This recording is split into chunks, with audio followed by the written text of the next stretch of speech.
하나님께서 여러분들 통해서 하나님의 나라를 세우실 줄 믿습니다.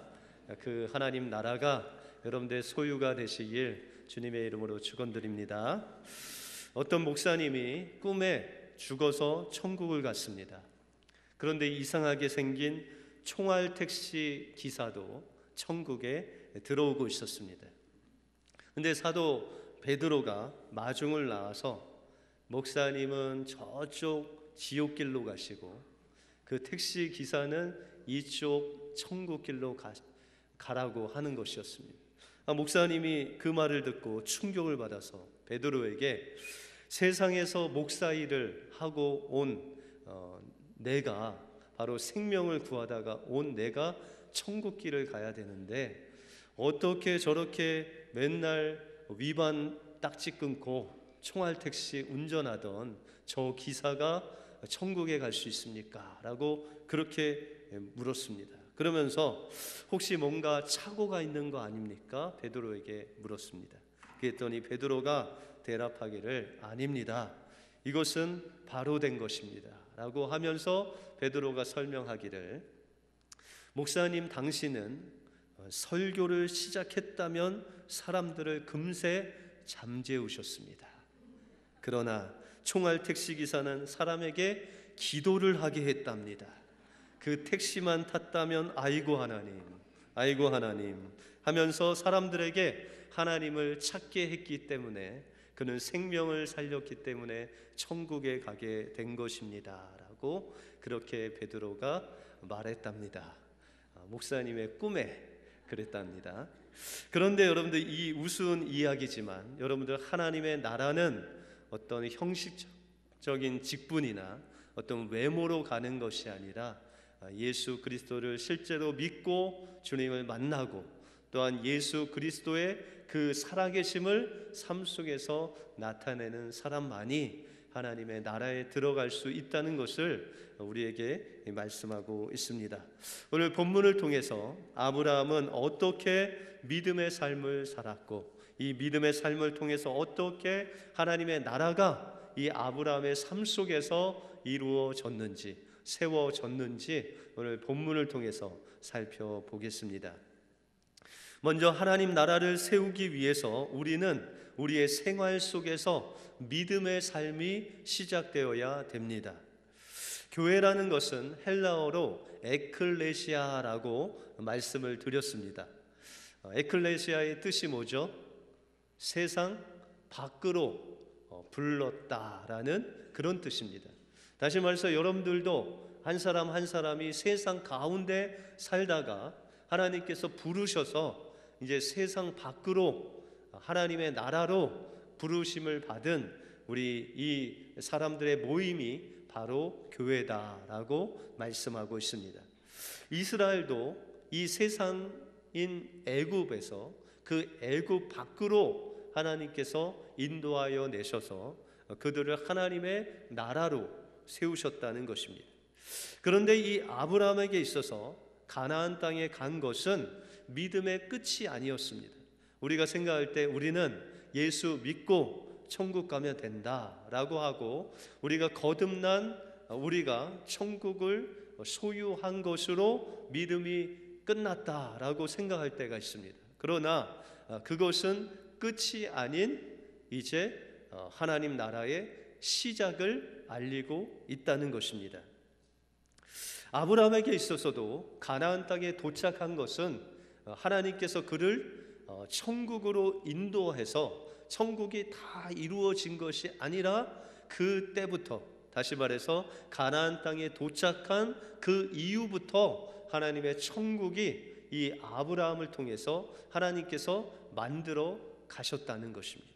그런데 이 가나안 땅에 와 보니 그곳에 천국이 있는 곳이 아니라 또한 가나안 족속도 있고 어려움도 있었습니다. 특별히 기근으로 인해서 그가 어려움을 받았을 때 점점 그 남방 지역으로 가다가 급기야 애굽으로 갑니다.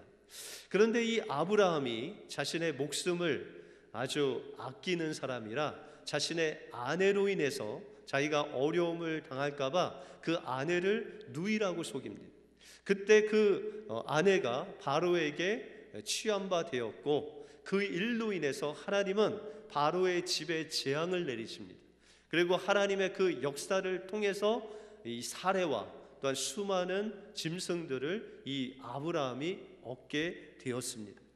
여러분들, 이 아브라함이 하나님의 말씀을 좇아 가나안 땅에 왔는데 이제 자신의 생각으로 인해서 애굽으로 내려가는 그런 죄를 범했습니다. 다시 말해서 하나님의 인도하심을 받지 아니하고 자신의 생각으로 그 애굽에 내려가는 그 어려움을 당하게 되었다는 것입니다. 그런데 여러분들, 여기서 중요한 것은 아브라함이 애굽에 내려갔을 때 그곳에 하나님이 계셨을까요? 계시지 않았을까요? 예? 우리는 보통 우리가 하나님 말씀을 범죄하면, 아니면 하나님 말씀대로 살지 않으면 하나님이 우리와 함께 하시지 않는다라는 생각을 하시지만, 성경에 보시면 하나님이 아브라함과 함께 하셨다는 거예요. 그래서 하나님께서 이 실패한 아브라함에게도 함께 하셔서 하나님께서 친히 그 빼앗긴 사례를, 그 바로의 집에 재앙을 내리시고 꿈에서 나타나셔서 이 바로에게 사라를 보내라고 말씀하시고, 또한 하나님의 역사로 아브라함이 사라와 함께 이제 가나안 땅으로 다시금 돌아오는 그 역사를 하나님께서 하신다는 것입니다. 하나님께서 우리의 실패 가운데서도, 우리가 실수할 때도, 우리가 넘어질 때도 하나님께서는 우리를 외면치 아니하시고 우리가 동행하시는 하나님으로 우리와 함께 하셨다는 것입니다. 아브라함이 실패해도, 아브라함이 실수해도, 아브라함이 넘어져도 하나님이 그와 함께한 것 같이 우리가 예수 그리스도를 믿고 성령으로 거듭난 우리가 이제 하나님과 함께 성령의 인도하심을 따라, 또한 하나님이 우리와 늘 함께 하시는 그 하나님께서 우리의 믿음의 삶에 동행하시고 우리와 함께 하시는 좋으신 하나님이시라는 것입니다. 그러므로 우리의 삶 속에서 여러분들 실패해도 괜찮습니다. 때로는 실수해도 괜찮습니다. 때로는 말씀대로 살지 못해도 우리는 괜찮습니다. 왜냐하면 우리와 주님이 함께 하신다는 것입니다. 그 함께 하시는 하나님을 다시금 바라보면 하나님께서 우리의 삶을 책임져 주실 뿐만 아니라, 때로는 우리가 말씀대로 살지 못해서 어려움을 당해도 주님께서는 그 말씀을 지키지 않은 것으로 인해서 우리에게 어려움을 주시는 분이 아니라, 그럼에도 불구하고 우리를 어려움 가운데서 건지시는 좋으신 하나님이시라는 것입니다. 그러므로 우리가 늘 기억해야 될 것은 하나님께서 우리와 함께 하신다는 것입니다. 여러분들의 인생 속에서 여러분들은 주님을 잊어도 주님은 여러분들을 잊지 않고 함께 하셔서 여러분들이 어려울 때나 슬플 때나 즐거울 때나 어떤 때든지 주님이 동행해 주신다는 것입니다. 이것이 바로 우리의 삶 속에서 우리의 믿음의 삶을 인도하시는 하나님이 우리와 함께 하시는 하나님의 나라가 우리 마음속에 벌써 임한 놀라운 증거라는 것입니다. 우리 삶 속에서 늘 함께 하시는 그 하나님과 믿음의 삶을 삶으로 하나님 나라를 세우시는 여러분들의 삶이 되시길 바랍니다. 그러면 우리의 삶이 이제 하나님과 함께하는 믿음의 삶을 살아갈 때 우리는 어떻게 하나님 나라를 우리의 믿음의 삶 속에서 세울 수 있겠습니까? 그것은 우리가 하나님 말씀을 선택하고 믿고 순종할 때 하나님은 우리를 통해서 하나님 나라를 세우십니다. 여러분들 학교 다니실 때 나라를 이루는 3요소가 뭐라고 배우셨죠? 막 잠이 깨시죠? 국민, 영토, 또 하나 뭐죠? 주권입니다. 초등학교 때 배웠나요, 저희가? 요 세 단어를 이야기하니까 저도 어렴풋이 기억이 나더라고요. 시험 문제였어요. 그렇죠? 근데 여러분들, 이 하나님의 나라도 이 나라 세 요소를 하나님께서는 원하십니다. 그래서 아브라함 삶 속에서 하나님의 땅을 이 아브라함을 통해서 세우시고, 또한 백성을 세우고 자손을 주시고, 또한 하나님의 주권, 하나님의 다스리는 역사가 이 아브라함의 삶 속에 일어난다는 것입니다. 그것을 통해서 하나님은 아브라함을 통해서, 또한 여러분을 통해서 하나님의 나라를 세우신다는 것입니다. 첫째로 하나님은 아브라함에게 헤브론 땅을 주십니다. 여러분들, 이 아브라함과 또한 롯과 그 가족들이 하나님의 인도하심을 받아 가나안 땅에 도착했습니다. 그런데 하나님께서는 이 넓은 가나안 땅 중에서도 하나님이 약속하신 땅을 주시기를 원하셨습니다. 이 아브라함이 애굽에 올라와서 하나님의 축복으로 인해서 그 양들과 짐승들이 아주 많아졌습니다. 그래서 이 조카 롯의 그 목자들과 아브라함의 목자들과 다투게 됐어요. 왜냐하면 땅이 너무 좁은데 짐승은 많고 서로 풀을 뜯기려고 하니까 서로 다툼이 일어났습니다. 그래서 아브라함이 이것은 주변에 가나안 사람들도 있는데 본이 되지 않겠다라고 생각하고 롯에게 선택권을 줍니다. 너 앞에 있는 이 넓은 땅이 있지 않냐? 너가 선택하라는 거야. 내가 좌하면 나는 우하고, 내가 또 그 북쪽으로 선택하면 나는 남쪽을 선택하겠다 라고 그렇게 이야기합니다. 그때 이 롯은 눈을 들어 요단 동편을 보니 이 요단 동편이 물이 아주 물된 동산 같고 에덴 동산 같이 살기 좋은 곳으로 보였습니다.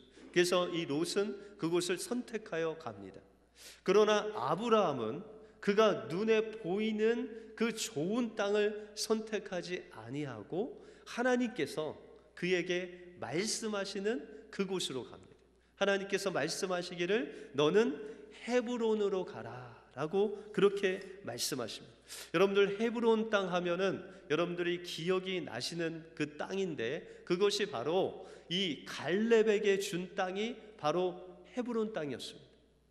하나님께서 이스라엘 백성들에게 이 가나안 땅을 정탐하게 하셨는데, 그곳에 12명의 정탐꾼이 갑니다. 여호수아와 갈렙과 10명의 정탐꾼이 가서 봅니다. 그런데 그곳이 헤브론 땅이었는데 그곳에 사는 족속들이 다 거인들이었어요. 아낙 자손이었어요. 그리고 거기에 열매들이 엄청나서 포도송이를 두 사람이 짊어지고 올 정도로 그렇게 엄청난 풍성한 땅이었다는 것입니다. 그런데 이 10사람은 그곳에 봤을 때 이곳은 거인들이 많아서 우리들이 접근할 수 없는 땅이다 라고 하고, 하나님께서 이 갈렙과 여호수아와 그 10사람들에게 말씀하시기를 내가 밟는 그 땅을 내가 너에게 주겠다고 갈렙에게 약속을 하십니다. 그래서 그 갈렙이 이제 그 정탐을 다 한 후에 이 여호수아가 땅을 분배할 때 갈렙이 여호수아에게 요청을 합니다. 바로 그날 하나님께서 우리를 정탐꾼으로 보내신 그날에 내가 밟는 그 모든 땅을 내게 주신다고 약속해 주셨으니 바로 저 헤브론 땅을 나에게 주십시오라고 갈렙이 말합니다. 그리고 가서 그 땅을 취하여 헤브론 땅을 갖게 됩니다. 바로 이 땅이 하나님께서 우리에게 주신 땅이고 아브라함에게 주신 약속의 땅이라는 것입니다. 그러면 이 가나안 땅은 어디입니까? 가나안 땅은 지금 여러분들의 마음입니다. 그런데 여러분들의 마음 전체가 헤브론 땅이 아니라 하나님께서 여러분들에게 말씀하시고 그 말씀에 순종할 때 여러분들의 마음이 헤브론 땅이 되어서 그곳에 하나님의 임재가 있고 하나님의 약속이 있고 하나님의 다스림이 있는 헤브론 땅으로 변화되게 된다는 것입니다. 오늘도 하나님께서 예비하신 그 약속의 땅 헤브론 땅을 하나님 말씀에 순종함으로 여러분들 마음속에 헤브론 땅을 소유하심으로 여러분들 안에 하나님의 나라가 세워지길 주님의 이름으로 축원드립니다. 둘째로 하나님은 아브라함에게 자손 곧 씨를 약속하십니다. 이 하나님 나라를 이루는 두 번째 조건이 국민이라고 했죠. 그런데 이 하나님의 자손은 무엇을 통해서 주시냐면 말씀을 통해서 주신다는 것입니다. 여러분들 창세기 18장에 보시면 하나님께서, 삼위일체 하나님께서 새 천사의 모습으로 아브라함을 방문하십니다. 그리고 아브라함은 부지 중에 이 천사를 대접합니다. 그리고 이 천사 중 하나님께서 이 아브라함에게 말씀을 하시는데, 그 말씀이 내년 이맘쯤에 내게 아들이 있으리라 라는 말씀을 주십니다. 다시 말해서 이 아브라함이 거의 99세가 되고, 또한 이 사라가 89세가 된 그 나이에 하나님이 찾아오셔서 말씀하시기를 내년 이맘쯤 내게 아들이 있으리라 라고 말씀하십니다. 다시 말해서 아브라함에게 약속하신 그 자손을 하나님께서 주신다고 약속하는 말씀입니다. 그러나 사라는 그 말씀을 듣고 웃습니다. 왜 웃죠? 인간의 방법으로는 불가능하기 때문입니다. 그러나 마태복음 15장 5절에 보시면 이 아브라함이 여호와를 믿으니 여호와께서 이를 그의 의로 여기셨다라고 말씀하셨습니다. 아브라함은 하나님의 말씀을 믿고 오직 여호와만 바라봤을 때 하나님께서 내년에 아들이 있겠다라는 그 말씀대로 하나님께서 이 사라에게 이삭을 주셨다는 것입니다. 다시 말해서 하나님의 자손, 하나님 나라의 국민은 바로 말씀을 통해서 세워지는 그 예수 그리스도를 통해서 하나님의 나라에 믿는 자들이 바로 하나님의 백성이 된다는 것입니다. 마태복음 13장에 보시면 농부가 밭에 씨를 뿌립니다. 여러분들, 이 밭은 어디죠? 여러분들의 마음입니다. 일단 여러분들의 마음이 가나안 땅이고, 근데 그 하나님께서 농부를 통해서 씨를 뿌리는데 그 씨가 뭐라고 그랬죠? 하나님의 말씀. 하나님의 말씀을 지금도 여러분들의 마음에 주님이 뿌리고 계시다는 거예요. 근데 그 하나님의 말씀이 뿌려져서 하나님의 자손이신 예수 그리스도의 열매를 맺는 밭은 그리 많지 않다는 거예요. 어떤 밭은 길가밭이라 그 하나님의 말씀을 뿌렸지만 잠시 기쁨은 느끼지만 환난이 와서 그 열매를 맺지 못하고 시들어 버리는 그 밭이 길가밭이고, 또한 우리에게 가시밭과 돌밭이 있다는 거예요. 하나님의 말씀을 듣고 그 말씀이 막 자라는데 물질의 어려움이 오고, 또한 환난이 오고 핍박이 왔을 때 그것을 유지하지 못하고 세상을 의지할 때 그 하나님의 말씀이 열매 맺지 못한다는 거예요. 그런데 마지막에 그 좋은 땅에 뿌린 그 씨앗은 때로는 환난이 있고, 때로는 어려움이 있고, 때로는 물질의 어려움이 있지만 그 말씀을 끝까지 붙잡고 순종하고 지켰을 때 열매를 맺었다라고 말씀하고 있습니다. 그것이 바로 에덴 동산에 주님이 약속하신 생명의 그 열매가 맺혀지는 놀라운 역사가 일어났다는 것입니다. 여러분들, 그 생명의 열매는 누구십니까?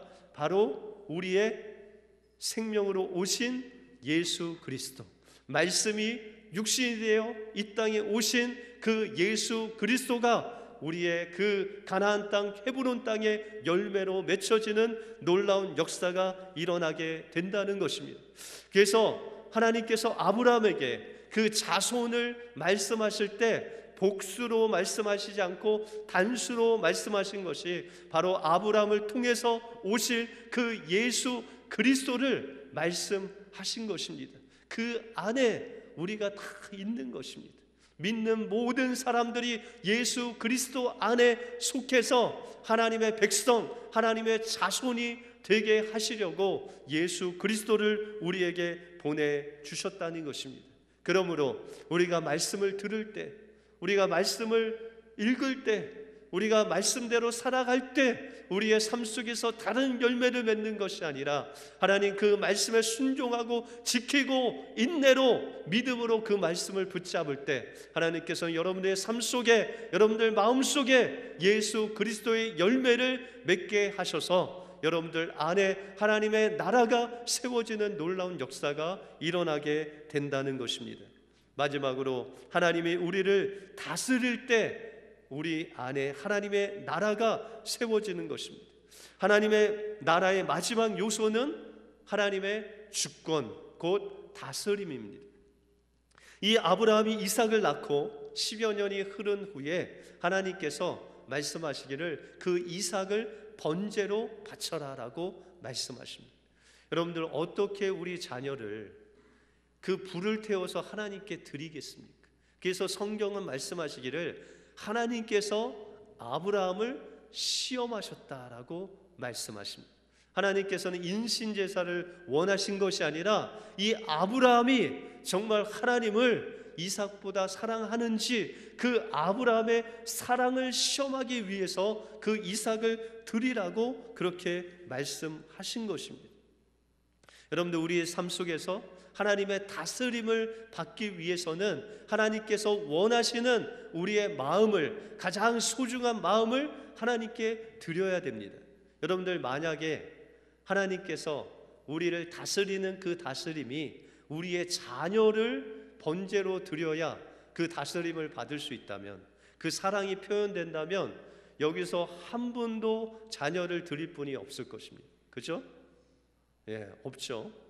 그런데 다행히도 하나님께서는 이 사건, 아브라함이 이삭을 드린 그 사건을 하나님께서 재현해 주셨어요. 하나님께서 독생하신 그 예수 그리스도를 십자가에 드림으로 인해서, 여러분들 사랑하셔서 여러분 때문에 그 예수님을 십자가에 죽기까지 내어 주심으로 인해서 우리가 그것을 믿을 때 생명을 얻는 놀라운 축복을 얻게 되었다는 것입니다.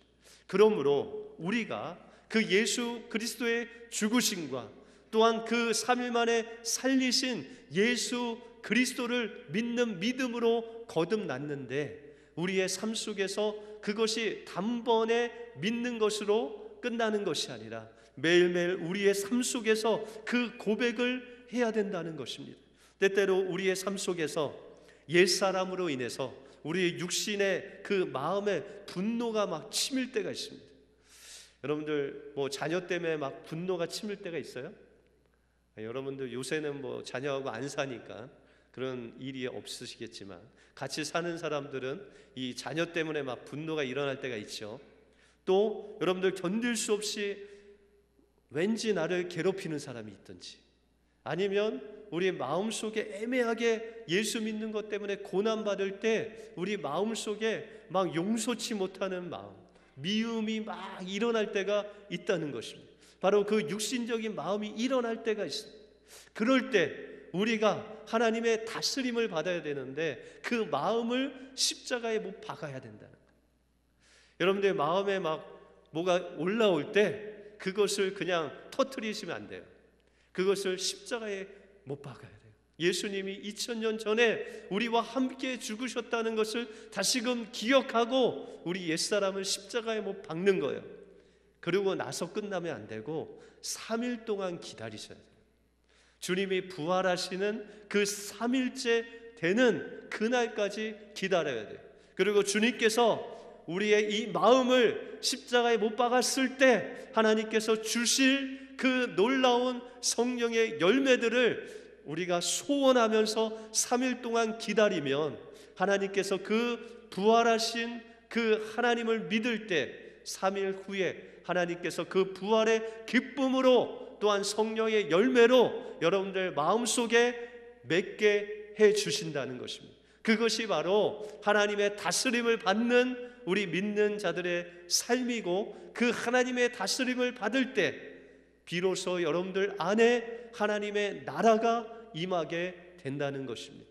그것은 우리의 노력으로 되는 것이 아니고, 그것은 우리의 힘으로 되는 것이 아니라 하나님께서 우리를 그 예수 그리스도를 죽기까지 내어주신 그 사랑에 감격해서 그 사랑에 보답하는 주님의 그 사랑으로 내 자신을 십자가에 못 박을 때 하나님의 그 부활의 열매가, 그 다스림의 열매가 우리의 삶 속에서 역사되게 된다는 것입니다. 하나님께서는 예수 그리스도를 통해서 여러분들을 하나님의 자녀로 삼았습니다. 그리고 그 자녀된 삶은 이제 하나님께서 동행하시는 주님이 함께하는 삶입니다. 우리의 이 동행하는 하나님과 동행하는 삶을 통해서 하나님의 나라가 세워지기 위해서 우리는 날마다 하나님의 약속하신 그 말씀을 부여잡고 우리의 마음판을 가나안 땅이 아닌 헤브론 땅으로 만들어야 됩니다. 그리고 약속하신 그 말씀을 붙잡고 다른 것이 아닌 예수 그리스도를 열매 맺고, 때때로 우리 마음속에 육신의 그 성질이 올라올 때마다 십자가에 내 옛사람을 못 박고 3일 동안 그 부활하실 그 주님을 기다릴 때 하나님의 다스림이 온전히 우리 안에 임해서 하나님의 나라가 세워지는 축복을 우리에게 공급해 주실 것입니다. 이 하나님 나라가 세워지는 이 축복을 받아 누리시는 여러분들의 삶이 되시길 주님의 이름으로 축원드립니다.